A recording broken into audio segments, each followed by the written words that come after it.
I regularly get questions about vlogging and making videos for YouTube.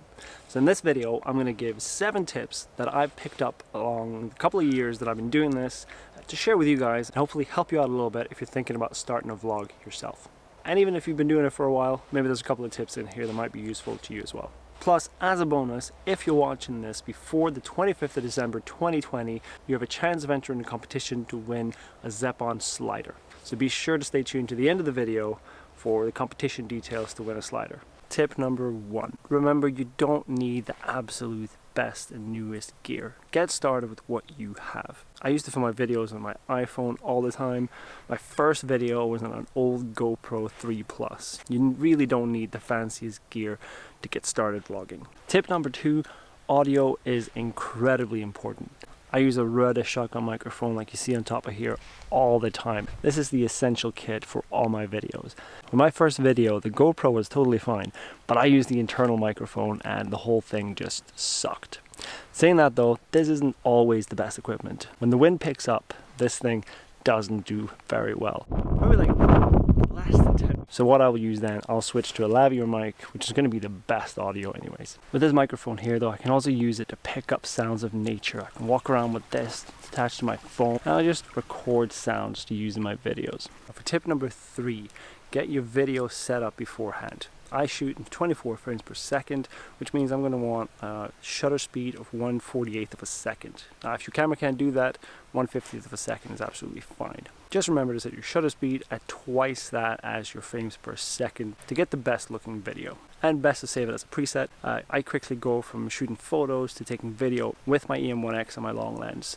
And if I can't switch to video really quickly, then I will just start filming right away, and it's not the best quality then. I've set up my lever on the Olympus as a preset so that is my video and I can quickly access my video settings. Tip number 4, remember to look into your lens. Don't look at yourself in the video. It is so often we check ourselves, how we look in the frame. I do that so many times and it's always a pain editing it because I have to try and hide those times that I'm just looking at myself on the LCD screen instead. So remember, look in the lens and you'll have a much better connection with your audience. Tip number 5, shoot plenty of B-roll.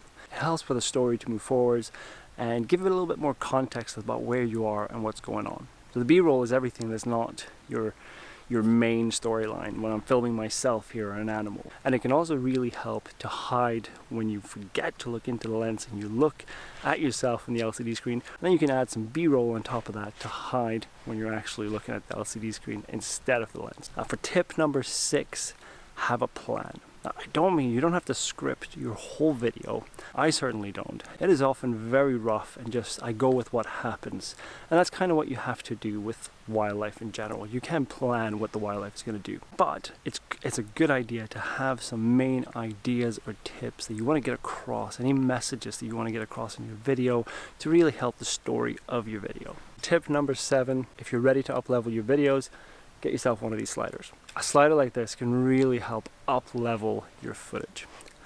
I remember when I first started using a slider, I started putting a lot more attention into all my shots, how I wanted to frame them and where I wanted to film them from, and how I wanted the slider to complement my footage. If you're watching this before December 25th, 2020, you have a chance of winning a Zeapon slider.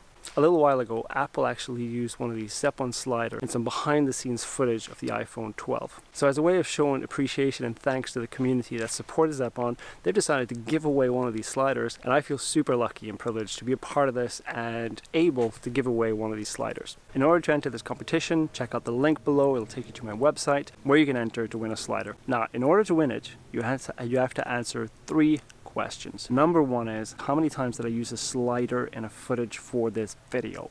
So if you haven't been counting, go back and have a look and count up how many times I've used a slider, how many times I've shown footage using the slider. Number 2, I'd love to hear about what you can use it for. Are you making videos? Are you vlogging? Do you intend to vlog? Let me know.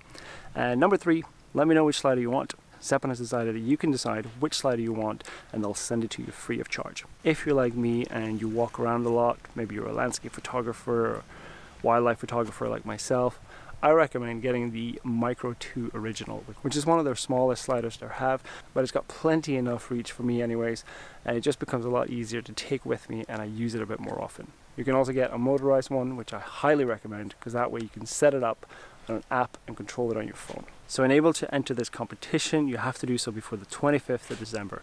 So let's say midnight on the 24th, London, UK time, you have to have entered and answered the 3 questions. On the 25th, I will contact the lucky winner. So best of luck to everyone, have a Merry Christmas, and I'll see you in the next video. If you answer after midnight on the 24th, Santa will not be able to get it for you.